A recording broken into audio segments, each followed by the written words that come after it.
We start with the most important thing in the greatest country of them all, that being this one, and that remains what is happening in North Queensland. Lots of rain, lots of floods, lots of problems that people are having to deal with. Now, here is an indication that the worst is not behind us yet, because remember, even if the rain stopped, there's rain that'll be flowing down towards the sea, and be that Mackay, be that Townsville, be that Cairns, be that Ingham, all of those places that we know and love, they're about to cop even more.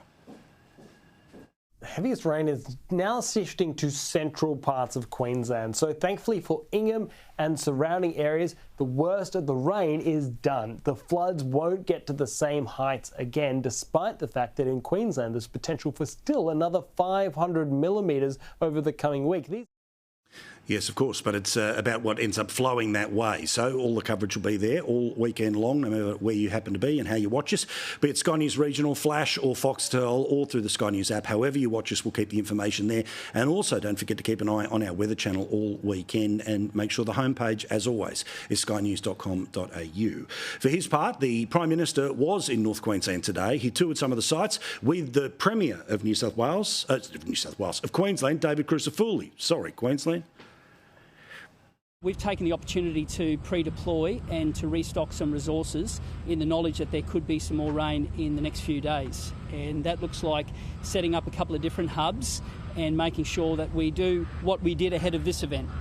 Pre-deploy the likes of Swiftwater Rescue and SES and Ergon crews. Now, of course, there are people in need, and it's always important that the Prime Minister cares about those people and goes and talks to them. The timing is interesting, though, and a more cynical mind than yours, or even mine, might suggest that he was there today because he knew that he didn't have to answer questions in Parliament, and he was able to do pretty soft appearances on breakfast television this morning. But of course, his heart's in the right place.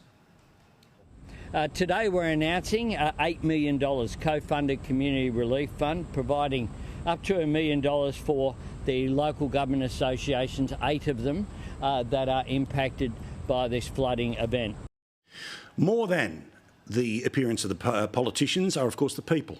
And how are they holding up after yet another day of tough times?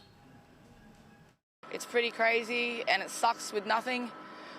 We've had to swim from our houses to the shops and they haven't been open either. All right, let's get to the politics of the day.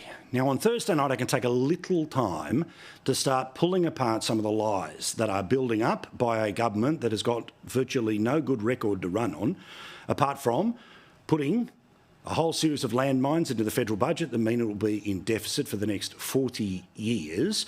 So, of course, their single plan is to run against the opposition. Hence why they keep doing this over and over again about a policy which has been recently announced by the opposition.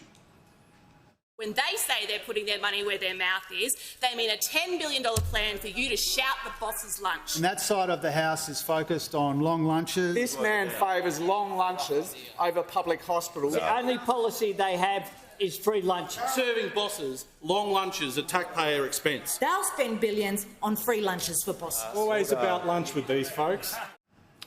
A particular example of an MP who is twisting this as hard as they can is on the Chinese surveillance app TikTok, which last time I remember was banned by all official use in Parliament House. So presumably it's somebody with an outside Huawei phone.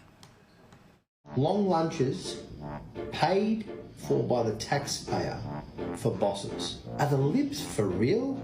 Like, what's next? Putting your feet up at your desk at work, smoking a cigar. You know what? Seriously, $1.6 billion of taxpayer dollars are going to go down the drain so Peter Dutton can help his business mates have a nice long lunch at the expense of workers. It's absolutely ridiculous. Oh, we had it all. Bosses, evil cigar smokers. Geez, I wonder why his efforts turned up in some of my social media feeds, not via TikTok, but when it was repeated on Instagram.